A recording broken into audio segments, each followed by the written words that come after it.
이는 너희가 드릴 영적 예배니라 하는 말도 참 재밌는 말입니다. 이게 우리 성경에는 영적이라고 번역되어 있는데 많은 성경들이 reasonable, 합리적인 이런 말로 번역합니다. 로기코스, 이 말은요 사실 그대로 글자 그대로 옮기면 영어의 logical이 돼요. 심지어 논리적인 이라는 말이 됩니다. 현대인들은 스피리추얼하다, 영적이다 하는 말하고 합리적이다는 말은 정반대라고 생각합니다. 그렇지 않습니다. 그렇지 않습니다. 성경이 말하는 영적이라는 걸 우리가 잘 몰라서 그래요. 성경이 말하는 영적이라는 것은 합리성을 포함합니다. 물론 인간의 합리성에 제한되지는 않습니다. 오늘 성경에서 마음을 새롭게 함으로 변화를 받아 할 때 이 마음도 누스라는 단어예요. 누스. 이거는 영어의 heart가 아니라 영어 성경 보면 전부 다일 거예요. 마인드로 번역되어 있습니다. heart가 아니라 마인드. 뭐예요? 감성보다는 바른 판단력, 분별력, 이성을 말합니다. 여러분, 인간의 사고 능력, 호모 사피엔스의 이 이성을 창조하신 분이 누구예요? 하나님이시거든요. 하나님이시거든요. 그런데 인간의 죄로 인해서 이 이성이 어두워지고 타락해지고 어리석게 되었습니다. 그래서 성령 하나님이 우리 가운데 오셔서 우리를 회복시키실 때에 인간의 본래적 명징한 이성의 능력도 회복시켜 주시는 거예요. 그래서 여러분, 바른 신앙은 합리성을 갖고 있습니다. 인간의 합리적 판단에 제한되지 않는 하나님의 신비의 영역이 있음에도 불구하고 바른 신앙은 합리성을 갖고 있습니다. 지금 한국교회가 어렵다 합니다. 왜 어렵습니까? 돈이 없어서? 힘이 없어서? 사람이 없어서? 코로나 때문에? 아닙니다. 분별력이 없어서 힘듭니다. 지난 1년 코로나 상황에서 한국교회의 이 한계가 뼈 아프게 노출되었습니다. 지금 교회가 어려워지는 것은 분별력이 없어서 그렇습니다. 교회를 위한다는 사람들이 교회를 무너뜨리고 있습니다. 저는 아직 한국교회에 희망이 있다고 믿습니다. 중요한 것은 지금 우리에게 남아있는 시간, 남아있는 역량, 그 에너지를, 그 관심을 엉뚱한 데 쓰지 말고 무엇이 하나님의 뜻인지 분별하여 본질에 집중할 수 있어야 됩니다. 그래야 희망이 있습니다. 여러분 가정도 마찬가지입니다. 물론 돈이 부족해서 어렵죠. 그런데 여러분 사실은요, 그나마 있는 돈, 잘 쓸 수 있는, 지혜롭게 쓸 수 있는 분별력이 없으니까 어려워지는 거예요. 우리에게 시간도 부족하고 인맥도 부족하지요. 근데 그나마 있는 시간 잘 못 쓰고요, 그나마 있는 관계도 잘 여러분 이어가지 못하고 자꾸 관계를 어렵게 만드니까 우리가 힘들게 사는 거예요. 그래서 우리는 하나님 더 주세요, 더 주세요 기도하기 전에 하나님 이미 주신 것을 잘 쓸 수 있는 분별력을 달라고 기도해야 됩니다. 로마서는 인간의 문제가 무엇인지 1장부터 아주 조밀하게 진단하고 있습니다. 18절 말씀 함께 읽습니다. 하나님의 진노가 불의로 진리를 막는 사람들의 모든 경건하지 않음과 불의에 대하여 하늘로부터 나타나나니. 인간의 두 가지 큰 문제, 경건하지 않음, 불경건과 불의입니다. 불의는 의롭지 못한 행동, 비윤리적인 행동, 이기적인 행동, 전부 다를 말합니다.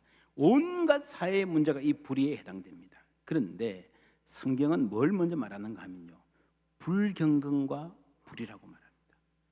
인간의 문제는 불경건, 하나님을 하나님으로 삼지 않은 데서 온다는 것입니다. 21절부터 함께 읽습니다. 하나님을 알되 하나님을 영화롭게도 아니하며 감사하지도 아니하고 오히려 그 생각이 허망하여지며 미련한 마음이 어두워졌나니 스스로 지혜 있다 하나 어리석게 되어 썩어지지 아니하는 하나님의 영광을 썩어질 사람과 새와 짐승과 기어다니는 동물 모양의 우상으로 바꾸었느니라. 하나님께 감사해야 될 인간이, 하나님을 영화롭게 해야 될 인간이 하나님과의 관계를 끊어버렸습니다. 그 결과 생각이 허망하여지고 마음이 어두워지고 어리석어졌습니다. 또 하나 결과, 나는 하나님 섬기지 않고 내 마음대로 살래. 그래서 자유를 얻은 게 아니고요. 썩어지지 아니하는 하나님의 형상을 예배할 영광, 하나님의 영광을 예배할 사람이 썩어질 우상을 예배하는 비참한 상태에 떨어진 겁니다. 하나님 여기 계시고 인간이 하나님을 예배하고 그 밑에 모든 피조물들이 있어요. 인간이 교만해서 하나님 위로 올라가려고 그랬는데요, 피조물보다 더 밑에, 썩어질 이 것보다 더 밑에 내려가서 살아가는 이것이, 그 정상이 우상 숭배로 나타난다는 것입니다. 여러분, 우리가 뭐가 다 잘못되면요, 뭐가 많이 잘못되면 뭐라 그럽니까? 첫 단추를 잘못 끼웠다 그러죠. 첫 단추. 인간의 문제, 인간의 모든 총체적인 문제, 그 첫 단추가 예배라는 것이 로마서의 진단입니다. 하나님을 영화롭게 하지 아니하고 감사하지 아니하고 예배할 대상을 잘못 정해서 인간이 자유를 누리는 것 같았으나 더 비참한 노예의 상태, 돈의 노예, 정욕의 노예로 살아가게 되었다는 것입니다. 그래서 그 모든 문제를 바로잡는 첫 단추는 예배입니다. 어떤 예배인가? 너희 몸을 하나님이 기뻐하시는 거룩한 산 제물로 드리라. 이거는 산 제물, 짐승을 죽여서 드리는 제물이 아니라 우리 자신이 살아있는 예배가 되어야 된다는 말이죠. 다 잘 아실 겁니다. 그런데 여기서 너희 몸이라는 표현이 굉장히 중요합니다. 너희는 복수죠. 몸은 단수죠. 그렇죠? 너희 몸들. 여러분, 이 헬라어는요, 이 단수 복수를 굉장히 까다롭게 따지는, 한국말하고 다르죠. 굉장히 섬세하고 까다롭게 따지는 언어여서요, 이게 그냥 지나가면서 하는 말이 아닙니다. 너희 몸이라 할 때 이 몸은 우리의 이 몸도 물론 포함할 수는 있지만 여러 사람이 함께 가지는 하나의 몸, 공동체를 말합니다. 공동체를 말합니다. 두렵고 떨림으로 너희 구원을 이루라. 이 말도 마찬가지예요. 너희는 복수죠. 구원은 몇 개입니까? 한 개예요. 함께 하나의 구원을 받든지 못 받든지 할 거라는 겁니다. 이건 굉장히 충격적인 말로 받아들이셔야 됩니다. 예를 들면 교회가 어떤 건가? 한 반 아이들이, 고등학생 아이들이 대학 가려고 공부하잖아요. 야, 우리 놀지 말고, 선생님이 말합니다, 조용히 하고 서로 도와주고 열심히 해서 다 대학 잘 가자. 그래서 서로 북돋우고 그런 분위기가 영향을 끼쳐서 성적이 좀 올라갈 수 있습니다. 그래도 대학 갈 때는 어떻게 가요? 따로따로 가죠. 성공과 실패는 개인의 성적입니다. 근데 여러분, 전체 반 평균 내가지고 같이 대학 가고 안 간다 하면 여러분 어떤 느낌이 듭니까? 여러분, 그거하고 비슷해요. 성경이 말하는 구원은 참 묘합니다. 저도 이해하기 힘들지만 성경이 그거를 말하고 있는 것은 사실입니다. 고등학교 축구팀이 전국 대회에 나가가지고 4강에 들어가면요, 다 대학 가요. 못 가면, 4강에 못 들어가면요, 거의 다 못 갑니다. 이거하고 비슷해요. 그래서 여러분, 우리 현대인들이 놓치는 성경의 진리는요, 이 공동체의 중요성을 모르는 겁니다. 특별히 이 서구화된 사고, 개인주의 사고, 우리 조상들은 안 그랬을 거예요. 여러분, 지난 1년 동안에 이 코로나 상황은 이 서구의 개인주의가, 나 혼자 책임지고 나 혼자 잘 살면 된다라고 하는 이 서구의 개인주의가 정말 비참하게 무너진 해라고 할 수 있습니다. 여러분, 인간의 삶에서 그만큼 공동체가 중요하고 그 속에서 신앙 공동체가 하나님의 뜻의 핵심이라는 걸 우리가 알아야 됩니다. 지난 35일 동안 우리가 단단한 기도 훈련 열심히 했는데 맨 마지막 날 주제가 교회의 부흥을 위한 기도였습니다. 교회가 살아나야 내가 살아납니다. 여러분, 교회 부흥하는 가운데요, 모든 가정이, 모든 자녀들이 함께 은혜 받는 줄 믿습니다. 여러분, 인간의 하나님이 영적인 삶이 중심이기 때문에 우리가 은혜의 공동체에 속해 있는 것이 나에게 얼마나 중요한지, 또 나아가서 이 땅에서 부흥하는 교회, 살아있는 교회가 있다는 사실이 이 지역과 이 땅에, 이 세상에, 이 나라에 어떤 중요한 의미가 있는지 우리가 알아야 됩니다. 이 너희 몸이라는 말이 이해하기 힘든데 성경을 보면 굉장히 분명합니다. 에베소서에 보면요, 그는 우리의 화평이신지라, 예수님 말이죠, 둘로 하나를 만드사 원수된 것 곧 중간에 막힌 담을 자기 육체로 하시고 법조문으로 된 계명의 율법을 폐하셨으니 이는 이 둘로 자기 안에서 뭘 지어요? 한 새 사람을 지어, 한 사람입니다. 이 교회가 한 사람처럼 된다는 거죠. 또 십자가로 이 둘을 한 몸으로 하나님과 화목하게 하라 하심이라. 원수된 것을 십자가로 소멸하시고 또 오셔서 먼데 있는 너희에게, 이방인을 말합니다, 평안을 전하시고 가까운 데 있는 자들에게, 유대인을 말합니다, 평안을 전하셨으니 이는 그로 말미암아 우리 둘이 한 성령 안에서 아버지께 나아감을, 이게 예배죠, 예배로 나아감을 얻게 하려 하심이라 였습니다. 여러분, 원수였던 사람들이 하나님 안에서 하나가 된다, 이방인과 유대인이 하나가 된다, 되었다라는 게 접붙임 받았다, 여러분 기억하십니까? 로마서 9장에서 11장에서 말했던 핵심입니다. 그 주제가 그대로 여기서 이어지는 것입니다. 그래서 너희 몸을 산 제물로 드리라라는 말은요, 세상에 나가서 착하게 살아라는 말이 아니고, 물론 그것도 궁극적으로 포함하지만 직접적으로 유대인과 이방인이 하나 되어서 하나님께 예배하는 공동체의 꿈을 말하는 겁니다. 여러분, 이 말씀을 들고 우리가 세상 나가서 살아가는 일상이 다 예배다, 착하게 살아야 된다, 그게 맞는 말인데 초점은 그게 아니에요. 여러분, 로마서 12장, 13장, 14장 이제 쭉 읽어보세요. 대부분 우리가 어떻게 착하게 살고 어떻게 세상을 변화시키는가 하는 말은 별로 안 나옵니다. 전부 다 교회 안에서 어떻게 서로 사랑하고 어떻게 한 몸을 이루어 살아갈 것인가에 초점이 있습니다. 그래서 사회 개혁을 위해서, 이 세상 전체를 변화시키는 어떤 플랜을 위해서 바울 서신을 읽는 사람은요, 실망할 수 있습니다. 성경을 정직하게 보시면 바울은 생각보다 세상을 변화시키는 데 대해서 많은 이야기를 하지 않습니다. 집에 가서 읽어보십시오. 바울의 메시지는 주로 공동체, 교회 안에서 형제 자매들이 서로 존중하고 아끼고 함께 울어주고 기도해주고 서로 품어주는 데 초점이 있는 것이 분명합니다.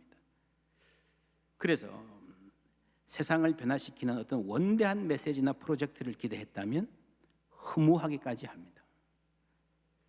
그래서 예전에 많은 학자들이 이렇게 비판했습니다. 예수는 세계의 변화를 꿈꾸었는데 바울은 교회에만 관심이 있다. 예수와 바울이 다른 말을 하고 있다는 거죠. 예수님의 메시지를 바울이 축소시켰고 변질시켜 버렸다고 보는 것입니다. 잘못된 해석입니다. 왜냐하면 여러분, 복음서를 읽어보십시오. 자세히 읽어보시면요, 한 사람의 가치가 어디 있는가를 알 수 있는 아주 중요한 하나의 기준은 그 사람이 어디에 시간을 많이 쓰는가에 있습니다. 그렇죠? 가정과 시간을 많이 보내면 가정이 중심이고요, 밤낮 퇴근도 안 하고 직장에서 밤새면 그 사람한테는 직장이 중요한 거예요. 예수님이 행적을 보면요, 사회 개혁보다 제자 양육에 압도적인 시간을 투자하셨습니다. 마지막으로 십자가를 향해 가던 길에 누가 크냐라는 다툼이 일어났을 때 예수님께서는 말씀하셨어요. 이방인들 세계에서는 강자가 약자를 누르고 권력자가 자기 마음대로 하고 사는데 너희들은 그렇게 살지 않아야 된다라고 말씀하셨어요. 이것은요, 그냥 쟤들이 싸우니까 그러지 마라고 지나가는 말로 다 이러는 말씀이 아니에요. 이 말씀은 예수님이 십자가 지시기 직전에 남기신 이 세상 전체를 향한 하나님의 계획의 핵심 중에 핵심입니다. 요한복음에서도 예수님이 마지막 날 밤에 그 제자들의 발을 씻겨주시면서 내가 주와 선생이 되어서 너희의 발을 씻겼으니 너희도 발을 씻기는 게 마땅하다 그랬잖아요. 여러분, 이게 그날 그 자리에 있었던 10여 명의 제자들에게는 굉장히 감동적인 순간이었을지는 모르나 온 인류를 구원하러 오신 예수라는 사람이 그 마지막 날 중요한 시간에 겨우 10여 명 냄새나는 발 붙잡고 이렇게 살아라 하고 돌아가셨다는 것은요, 여러분, 너무 소박하지 않습니까? 너무 작지 않습니까? 이것이 허무하다면 허무하기로는 바울과 예수님이 마찬가지입니다. 그런데 바로 이 방법이, 예수님과 바울이 제시한 방법이 마침내 세상을 변화시켰습니다. 여러분, 인간의 본질에 대해서 나름대로 깊은 통찰을 내놓은 그리스의 철학이 못했고요, 세상의 평화를 가져오겠다는 로마의 군사력이 못했던 것을 그리스도가 하셨습니다. 여러분, 인간이 어떻게 변화됩니까? 세상을 어떻게 변화시킬 수 있습니까? 우리가 어떤 이론이나 교리나 주장을 외치는 것으로 누군가를, 세상을 변화시킬 수 없습니다. 여러분, 실험해 보세요. 여러분 가정에서 내가 마음 먹고 우리 가족 중 누구든, 여러분 배우자든 자녀든 변화시켜야지 작정을 하면 그날부터 그 가정에 긴장과 갈등이 생기기 시작할 겁니다. 그렇죠? 변화라는 게 그렇습니다. 자꾸 판단하고 자꾸 지적하게 되잖아요. 여러분, 그러는 사이에 내가 내 허물을 보지 못하는 거예요. 이것이 오늘날 교회가 처한 현실입니다. 그리스도의 말씀은 내 눈에 들보를 볼 줄 알아야 된다는 겁니다. 겸손하게 남을 나보다 낮게 여기고 내가 할 수 있는 만큼 묵묵히 주님 뜻대로, 교회 안에서라도 주님 뜻대로 사는 겁니다. 그래서 서로 사랑하고 약한 자를 더 귀하게 여기고 서로의 아픔을 보듬어주고 함께 눈물 흘려주는 공동체를 만드는 것. 여러분, 그게 작은 일 같지만, 그게 굉장히 답답해 보이는 것 같지만 세상을 변화시키시는 하나님의 방법인 줄 믿습니다.